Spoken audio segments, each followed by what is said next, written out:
Chapter 4. The Dark Dungeon.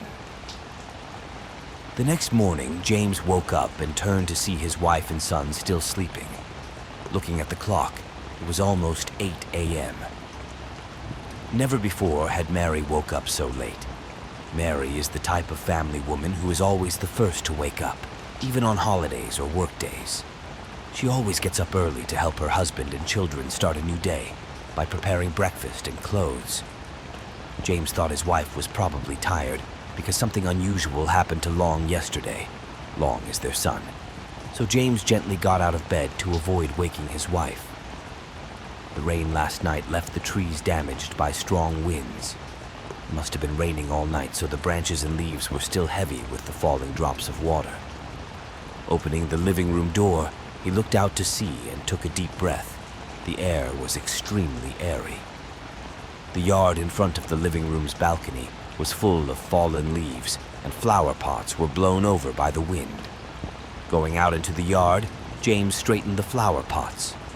However, only 1 or 2 pots were tilted, but most of the remaining pots looked like someone had dug them up, causing their roots to be blown out. While struggling, James suddenly turned to look behind him. He was startled because Mary appeared right behind him without making any noise. James brushed the dust from his hands and said to his wife, "You walk like a ghost without a single sound, causing me to be startled." She said, and then smiled. "Well, I'm a ghost." Having talked nonsense early in the morning, James scolded his wife. "Just yesterday you asked to invite an exorcist because you were so afraid of ghosts, but today you make fun of it. Stop! Come into the kitchen and make breakfast with me. Shall we go back to Chicago tomorrow?" Mary stood in the yard, looking at the flower pots, but saying nothing. She was unusually silent. Suddenly, James patted his wife's shoulder quite strongly, startling Mary. Raising her hand to rub her eyes, Mary seemed to have just returned to herself. She asked stupidly, "Oh my God, it's already this late. Have you had breakfast yet?" James frowned and looked at his wife. "We just woke up and came out here, but we haven't cooked anything to eat. These past few days, I feel like you've lost your memory." As if suddenly remembering something, Mary rushed into the kitchen. Looking at the pile of bowls and chopsticks that hadn't been washed last night because I had to carry Long to the doctor, they were now clean and lying on the shelf. Mary turned back to see James making coffee and said loudly, "Why is my husband working so hard today? If every day was like that, great." James thought his wife was praising him for waking up early today before her. James returned and replied, "You rarely wake up late, so I don't have the heart to wake you up. I wanted to let you sleep a little longer. We're on vacation too." The couple continued to laugh happily. Mary asked James, "What about last night you said you would find an exorcist to worship? Since we're back in Chicago tomorrow, do we need to look for that person today?" "Ah, bleeding." James was worried and rushed back. "What's wrong? Did you cut your hand?" As he spoke, James opened the medicine cabinet drawer and took out a Band-Aid for his wife. Mary lamented, "Suddenly I cut my hand. It's already bleeding early this morning." The cut was small but quite deep. Blood flowed out and soaked the cotton pad. James looked at his wife sadly. "You need to be more careful. Let me do it. I've applied ointment, so I'm sure the bleeding will stop soon. I sit down and rest." Mary did not dare tell her husband, but just now the knife seemed to be controlled by someone else, causing it to cut Mary's hand. Because while she was talking, Mary also stopped cutting meat. Leaving her husband to make himself breakfast, Mary went into her room to wake her child up. But the room was empty, and no one was lying there on the bed. Mary ran to her son's room, but couldn't find Long either. Went up to the second floor to check, but there was no one there either. Standing on the stairs, Mary asked her husband, "Did you see Long enter the bathroom?" James looked up and answered his wife, You and I have been here all this time. We should have seen him come out. He's probably still sleeping." Mary panicked. "I looked everywhere in the house, but Long was not there." Hearing that, James quickly put down the food and opened the bathroom door. But seeing no one, James ran towards the bedroom. Mary also ran down from upstairs. Entering the bedroom, James looked at his wife and breathed a sigh of relief. "So what's wrong with you? Our son is still sleeping here. From this morning until now, you've startled me twice already. You wake your child up for breakfast. Soon, our whole family will go to the beach." Mary looked into the room, and sure enough, Long was still lying there. It was still sleeping soundly, but just now, she only saw an empty bed. What the hell is going on here? Mary was sweating profusely. She was thinking about something that would send chills down her spine when anyone mentioned it. This house has ghosts! Suddenly, Mary was startled when James gently pulled his wife's hand. "Hey, why are you still standing there? You should quickly wake up our child." Mary said yes, but before she could call, Long got up. The boy got out of bed and went straight to the bathroom without saying a word. Mary quickly followed her child, but he stopped, turned his head back to look at Mary, and then smiled a ghostly smile. Swallowing, Mary became more and more aware of the strange events that were clearly going on in this house. In the 3 days she's been here, there hasn't been a day where everything has been normal. After piecing together the events, Mary realized that even the neighbors living nearby seemed mysterious, as they did not dare to contact or come close to this house. Mary was running in to see how her child was doing when Long came out of the bathroom, grinning. "Mommy, I'm hungry." Looking at his son's innocent face now, it was completely different from the smile just now. Mary also felt somewhat more secure. Mary thought to herself, could it be that she has a vitamin deficiency in her body, which leads to random thoughts? Is everything still the same? James put the food on the table and called Mary down. Mary fed her child. The whole family was happy, causing Mary's previous thoughts to disappear. The sun gradually shines into the living room, the warm morning rays after the rain, making the whole house bright. All the fatigue of yesterday seemed to disappear. After breakfast, James cleaned up and washed the dishes because Mary's hands still hurt. Mary took her child out to the back garden to admire the scenery. The garden is full of young green grass, entangled with fallen leaves from yesterday's rain. Sunlight filtered through the leaves, accompanied by the unusually pleasant sound of birds singing. Mary let her child play around the yard. Long sat down on the grass, playing with something. Occasionally, the boy waddles around the garden. James also went out, hugged his wife's waist, and looked at his son playing. James said, "That's a really beautiful scene, isn't it? It would be nice if we could stay here forever. It's just that there are still so many things we need to do in Chicago. When we get old, it would be interesting to come back here to rest in peace, wouldn't it?" Mary smiled softly. She said to her husband, "It's really beautiful, husband, but I still feel like something is making me uncomfortable. It's been 3 days here. Have you seen anything unusual? I feel a bit worried." James looked at his wife and reassured her. "Is there anything unusual? I think it's very good here. This house is spacious, and the scenery is beautiful. The roads are also convenient and quiet." Knowing that her husband did not understand what she meant, Mary repeated, "The strange thing is that when our baby cries, his whole body gets bruises, then the bruises suddenly disappear. The boy was never like that. But where did he run off to?" The couple looked around the yard, but couldn't see Long anywhere. Going around the yard and going forward, she couldn't see the boy anywhere. On the grounds of this house, there is only one main gate that leads to the outside. There was a fence surrounding it. James and his wife thought that Long was busy playing and went into the house by going around the living room in front. James told his wife, "Strange. Long was just here, but now he's nowhere to be found. You go into the house and see if he's in the room. I will go around the house for looking." Mary rushed into the house, looking extremely worried. As soon as mentioned, the boy was nowhere to be seen. The garden behind the house is not very large. Where could the boy run to? Mary suddenly remembered the woman next door. That day, she looked at Mary and her child very attentively. A thought suddenly popped into Mary's head after she looked everywhere in the house but couldn't find her child. Could it be that Long has been kidnapped? But it could also be like that morning when the boy was in bed but Mary didn't see him. Rushing downstairs, Mary asked her husband, "Do you see him here? Or maybe it's hanging around here somewhere without our paying attention." Mary's voice trembled, and tears seemed to overflow. James looked at his wife worriedly. "This house is covered with high walls like this. Where can the boy go? Have you found everywhere in the house yet?"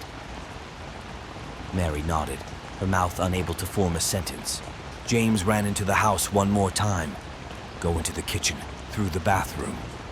Suddenly, James heard a strange noise on the kitchen floor, like someone was knocking from below. Knock, knock, knock. The knock sounded 3 times and then stopped.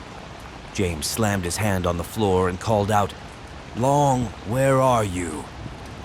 Suddenly, he remembered that this house still had a place that both himself and his wife had forgotten. That's the basement. That's right. The villa also has a basement, which, as far as James knows, the previous owner of this house used it to store miscellaneous, unused items. The entrance to the basement is located just to the left of the living room door, designed with stairs going down about 2 meters deep. James called his wife. "Mary! Mary! Can you help me carry the keys to the front yard of the living room? There is another place where perhaps our child has strayed down there. Hurry up! I'm trying to go down there to find him." Mary opened the drawer, took the key, and ran after her husband. Going down the stairs of the basement, in front of James, was a door painted white, but old, the paint peeling off piece by piece. Because it has been in existence for a long time, the hinge bar of this old door has become rusty. The door had no lock, or rather, the lock was heavily rusted, leaving only the latch. The door was slightly open. The sunlight from outside shone in, revealing strangely shaped black spots on the edge of the door. Looking closely, it looks like a scratch from a fingernail. The scratch stretches from the edge of the door to the outside. Mary worriedly asked her husband, "Is our child really down here? Why do I feel so worried?" James approached the door and answered his wife. "Just now in the kitchen, I heard a noise coming from below. The whole house only has this place that connects to the back garden. This is the only place we haven't found yet." Not wasting any time, James opened the door.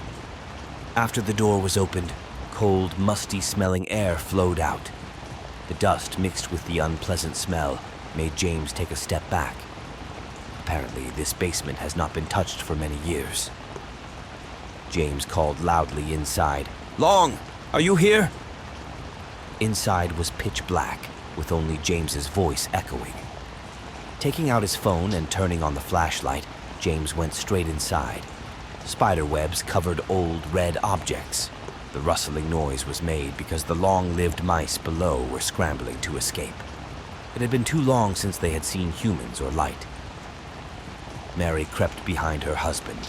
The light from the flashlight seemed to be sucked into that dark space. James looked for the light switch but couldn't find it anywhere. The deeper you go inside, the more the cold makes them shiver.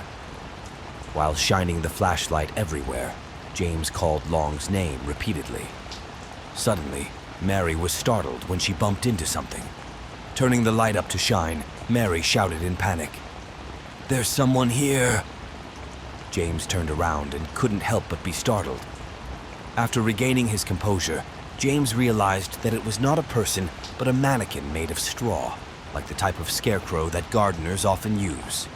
The scarecrow is quite large with meticulously made details from the limbs, body, and head. It is not known what the purpose of the person who made this scarecrow is, but even the mouth, eyes, and nose, they also made so realistic that as long as they move, No one can tell if they are people or scarecrows. James thought that maybe because the surroundings were too dark, it was normal to see things wrongly.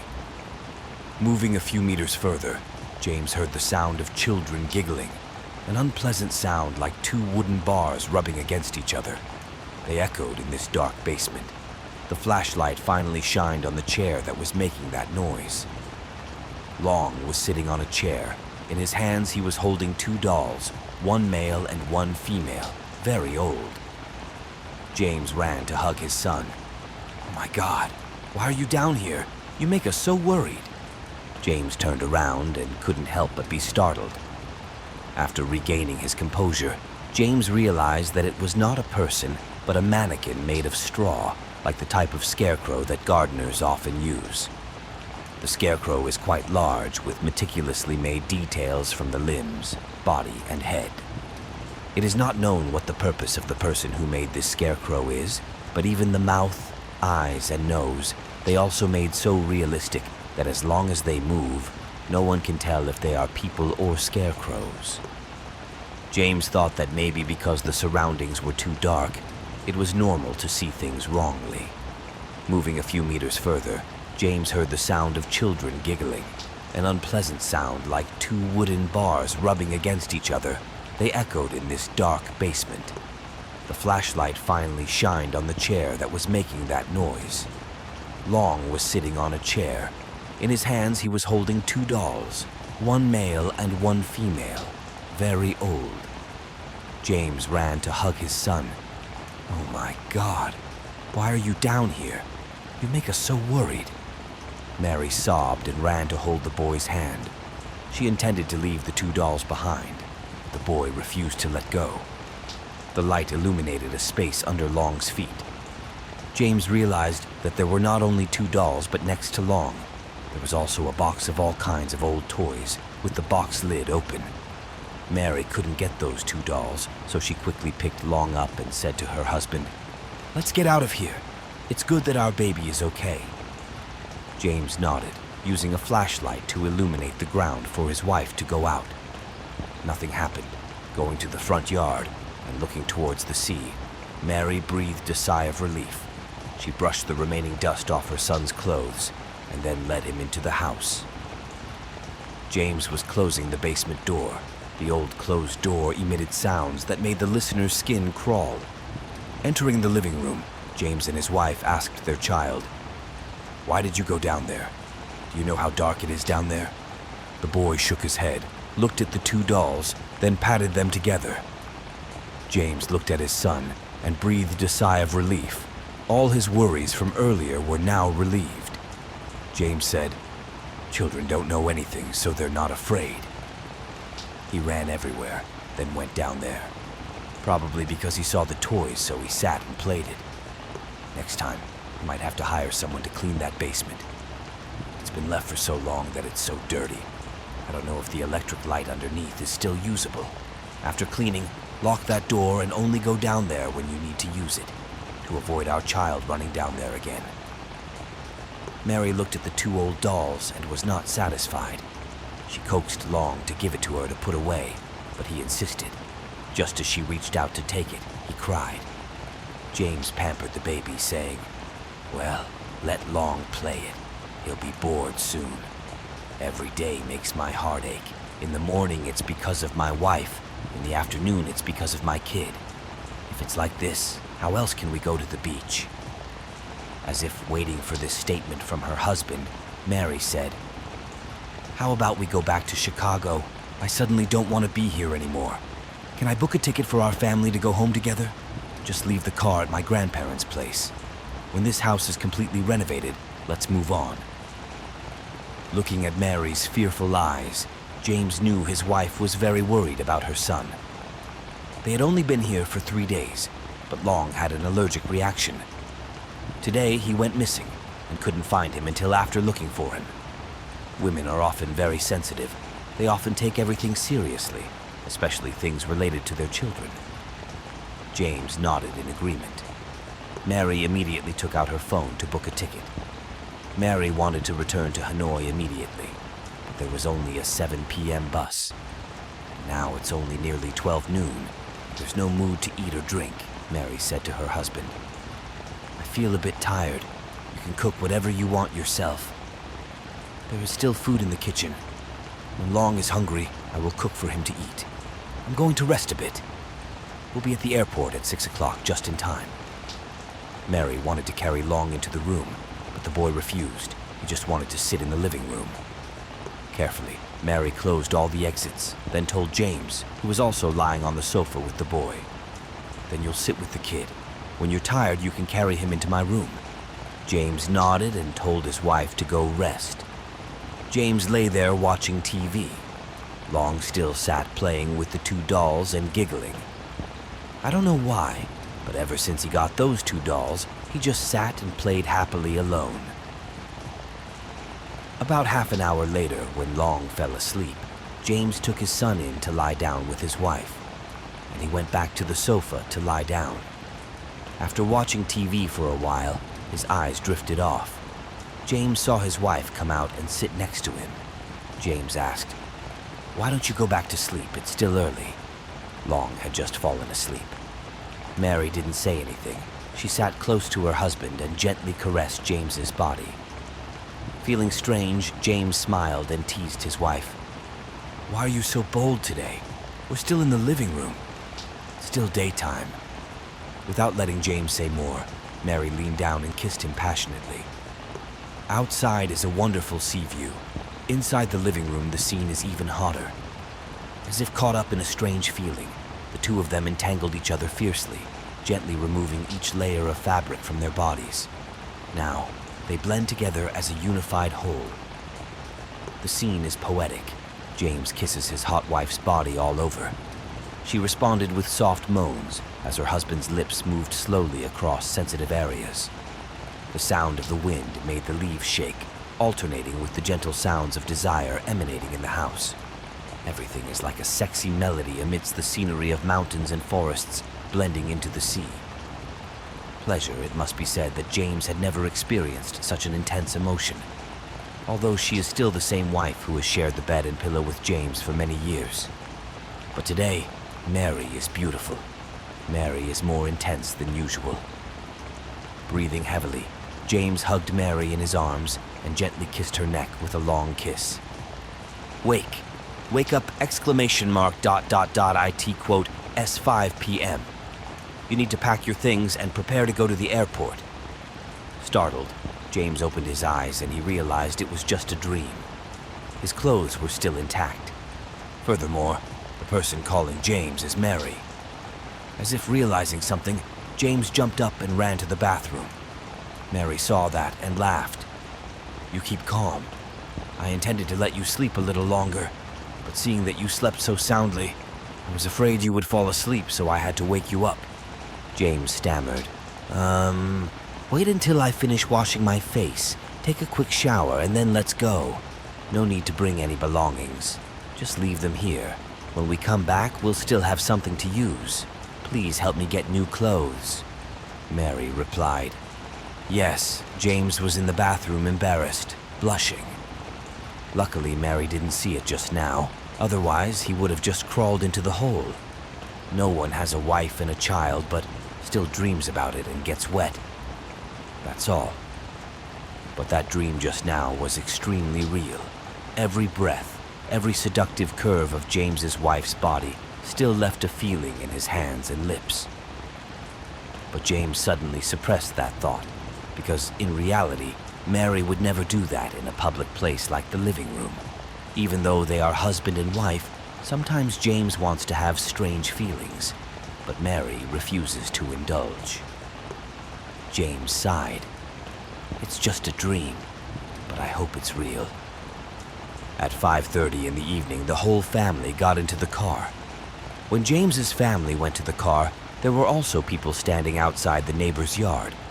Mary recognized it as the girl in the red dress whom Mary almost crashed into the other day. Raising her hand to greet, the girl on the other side also greeted Mary, then smiled brightly, as if they had known each other for a long time. James asked his wife, "Since when did you get to know our neighbors?" Mary carried her child into the car and replied, I've only met her once. Let's go, husband. James got in the car and started the engine. As soon as the car drove out of the gate, Long also looked back and waved. Mary saw that and smiled and asked her son, "Gosh, are you also imitating me waving goodbye? You also met that sister the other day, right?" Long replied to his mother, "I'm greeting her." Mary praised her son for being good and rubbed his head. But Mary did not know that Long's eyes were facing the door of their house, not the next-door neighbor's house. The boy was waving to someone that only he could see. Next to the chair where Long was sitting, I didn't know whether James or Mary brought it into the car, but 2 dolls, one male and one female, had been lying there neatly without knowing when, without